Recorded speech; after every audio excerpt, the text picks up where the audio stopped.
Oui, oui, absolument. C'est arrivé pour vrai, là. J'ai vraiment tout perdu. Par ma faute, par ma faute, par ma très grande faute. Vous savez, il y a un adage en informatique qui dit, puis je connais tellement l'informatique, d'ailleurs c'est ce qui m'a mis dans le problème, puis c'est ce qui m'a amené à faire la fausse manœuvre, qui m'a amené à tout perdre. Mais il y a un adage en informatique qui dit, c'est pas si ça va survenir, c'est quand ça va survenir. Alors ça nous arrive de perdre des données, que ce soit un disque qui nous lâche, que ce soit un ordinateur qui nous lâche, ou encore une mauvaise manœuvre qu'on fait. Alors aujourd'hui, ce que je veux regarder avec vous, c'est de bonnes pratiques à ce moment-là à implanter, peut-être des réflexes à développer, des éléments à aménager, de façon à ce que quand ça va survenir, vous serez en mesure de retomber sur vos pattes rapidement et c'est ce qu'on examine aujourd'hui. Si c'est la première fois que vous visionnez une de mes vidéos, bonjour, mon nom est Louis Lavoie et l'animation qui vient juste de paraître, j'ai eu à la reconstruire. Oui, ça fait partie des pertes que j'ai vécues. Je suis l'auteur du blog et de la chaîne fairedelabellephoto.com. C'est une chaîne qui s'applique à partager avec vous, parfois des mésaventures, mais plus souvent qu'autrement, des trucs, des conseils, des astuces, de même que des découvertes, afin que vous puissiez progresser dans le domaine de la photo. Si vous aimez des vidéos comme celle-ci, n'hésitez donc pas à cliquer sur j'aime, n'hésitez surtout pas à vous abonner. Je le disais d'entrée de jeu en informatique, c'est pas si les choses vont survenir, c'est quand elles vont survenir. Et dans mon cas, elles sont survenues il y a 2 jours. Et moi, dans ma sagesse infinie, quelques jours auparavant, je disais à une personne qui vivait des moments difficiles, il y a toujours des solutions, ne t'inquiète pas, on trouve toujours des solutions aux situations qu'on peut rencontrer. Ah ben, je suis bien servi, là, parce que quelques jours après, là, j'ai eu à me répéter ce que je disais à la personne concernée. Là. Oui, il y a des solutions, mais j'étais content d'avoir des solutions, d'ailleurs. C'est fascinant de voir comment, évidemment, les choses surviennent. Et puis, l'adage en informatique, il est juste. Hein? C'est pas si les choses vont survenir, c'est quand elles vont survenir. Et souvent, également, on a à faire le passage d'un ordinateur à l'autre, par exemple. Et on n'est pas capable de migrer le contenu intégralement à ce moment-là d'un ordinateur à l'autre. Alors, il faut réinstaller.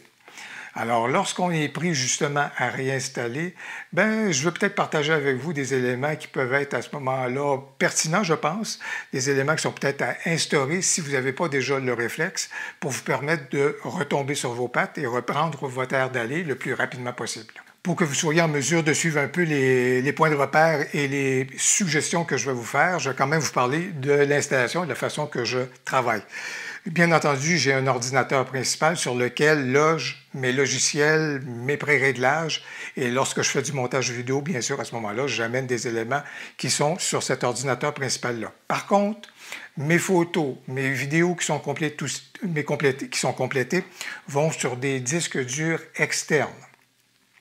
Il y a également le fait que j'ai évidemment un service en ligne dans le cloud, dans l'info nuagique, si vous voulez, et je vais à ce moment-là transporter certains éléments dans ce service-là d'info nuagique qui, vous allez voir, m'a été très, très, très utile. Alors, grosso modo, en définitive, voilà donc l'installation que j'ai. Ma première suggestion, c'est d'avoir un bon logiciel de récupération de données effacées. Et vous n'avez pas idée comment un bon logiciel comme ça vous est utile. Ça peut être pour une carte mémoire où est-ce que vous revenez et puis la carte semble être, les données semblent être effacées pour la carte et vous allez être en mesure de récupérer des données même de votre carte mémoire. J'ai donc tout de suite mis celui-ci en branle, ce qui m'a permis donc de récupérer des données avant que celles-ci soient écrasées par des manœuvres à ce moment-là que l'ordinateur aurait pu faire. Première suggestion, donc, un bon logiciel de récupération de données effacées, c'est toujours très, très, très utile. Ma deuxième suggestion, redondance, redondance, redondance, backup, tous ces éléments-là. Alors, la redondance, c'est le fait d'avoir nos photos et nos vidéos, non pas seulement à un endroit, mais également à un deuxième, voire même à un troisième endroit. Et dans ce cas ici, dans mon cas en tous les cas, mes photos et mes vidéos ne sont pas sur mon ordinateur principal, mais sont plutôt sur des disques durs externes et ceux-ci sont redondants l'un de l'autre à ce moment-là. Donc, voilà donc qui m'a évité une mésaventure au niveau donc de mes photos. Mais si jamais vous avez vos photos et vos vidéos, par exemple, sur votre ordinateur principal, ayez une redondance, ayez une sauvegarde au minimum à ce moment-là. C'est vraiment absolument impératif. En lien avec les éléments de sauvegarde et de redondance que je viens d'évoquer à ce moment-là, qui sont chez moi, je songe également à me doter d'un service en ligne ou infonuagique, si vous voulez, de sauvegarde. Et donc, ça veut donc dire que c'est un service qui va venir occasionnellement à ce moment-là, selon une fréquence que je vais déterminer, va venir examiner le contenu de certains des endroits à ce moment-là sur mes disques durs pour venir faire une sauvegarde de nouveaux éléments qu'il retrouverait à l'intérieur de ces endroits-là. Troisième élément donc qui est à considérer, les logiciels. Heureusement, la façon qu'on gère les logiciels aujourd'hui, c'est tellement plus facile que ça l'a déjà été à une certaine époque.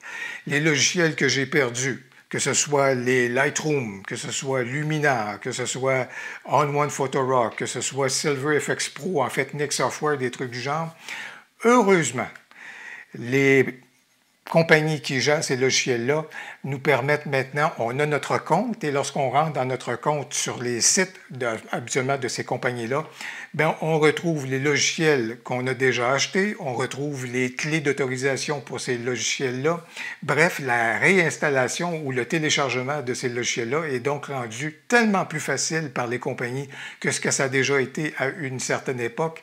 Alors là-dessus, pas trop de soucis. Je vous dirais que si jamais vous avez des logiciels, et je pense par exemple à Nik Software que j'ai téléchargé à une certaine époque, et que j'ai toujours eu le réflexe de conserver les fichiers d'installation pour ces logiciels-là. Je les ai toujours conservés à l'intérieur de répertoires qui étaient spécifiques, que je suis capable de retracer.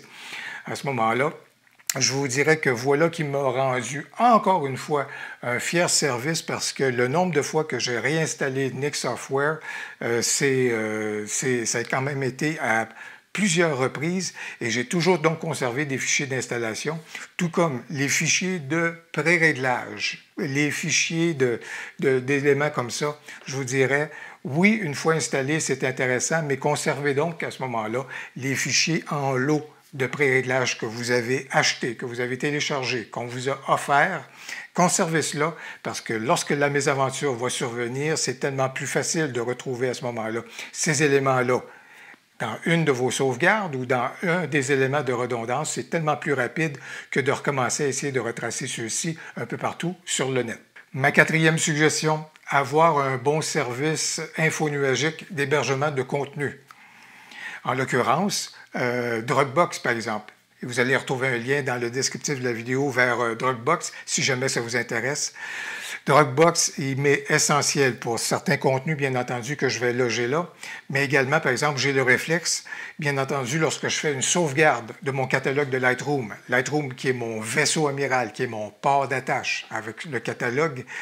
Donc, chaque fois que je fais une sauvegarde du catalogue, bien à ce moment-là, non seulement ça va sur mes disques durs externes, mais également j'en mets une copie en ligne. Parce que donc, si jamais il survient quelque chose, j'ai toujours donc une copie de sauvegarde dans Dropbox de mon catalogue Lightroom, tout comme de d'autres contenus. Ma cinquième suggestion, pour ceux qui sont un peu plus à l'aise d'aller un peu dans le souterrain des logiciels, bien, je suis allé faire, moi, des copies des dossiers qui contenaient à ce moment-là les pré-réglages, par exemple, de Lightroom.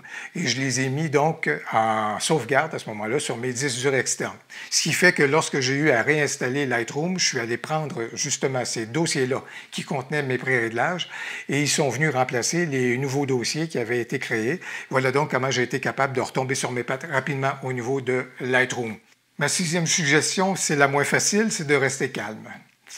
D'essayer de faire des choses le plus calmement possible et avec une certaine méthodologie.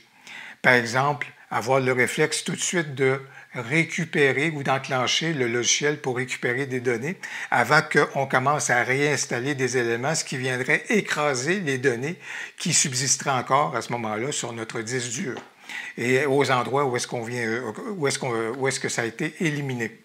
Alors, par exemple, ça, c'est une chose. Le rester calme également parce qu'il va falloir accepter qu'il y a des éléments qu'on ne récupérera pas. Restez calme également pour identifier les différents endroits où est-ce qu'on est capable de récupérer des données à ce moment-là parce qu'on aura fait des sauvegardes ou encore parce que c'est logé ailleurs sur des disques durs externes ou encore au niveau de l'info nuagique. Si on a donc pris certaines mesures, certaines précautions, si on est selon le mode de la redondance et de la sauvegarde, c'est une mésaventure qui est désagréable, mais au terme de quelques heures, voire même des fois peut-être plusieurs heures, à tout le moins, on est donc capable de retomber sur nos pattes, on est capable de retrouver un environnement qui nous permet donc de travailler à nouveau, et c'est ce que je vous souhaite. Et en guise de conclusion, ce que je vous souhaite, c'est que ça ne vous survienne pas. Ou si jamais ça a à survenir, ce sera dans des circonstances contrôlées. Par exemple, lorsque vous allez passer d'un ordinateur à un autre, et ça va vous donner le temps de voir venir et donc de faire vos sauvegardes et le fait de justement de pouvoir aller chercher certaines données pour mieux les installer par la suite, c'est vraiment ce que je vous souhaite. Et dans les commentaires, j'ai bien hâte de vous lire. Faites-nous part de vos conseils à ce moment-là au niveau de la sauvegarde de vos données. C'est quoi vos pratiques? Qu'est-ce que vous faites à ce moment-là? Vers quel service est-ce que vous tournez? Et quels sont, par exemple, des fournisseurs justement d'infos nuagiques au niveau de la sauvegarde en ligne, au niveau des services info nuagiques? Est-ce qu'il y en a certains que vous nous suggérez? J'ai bien hâte de vous lire. Au plaisir, à la prochaine.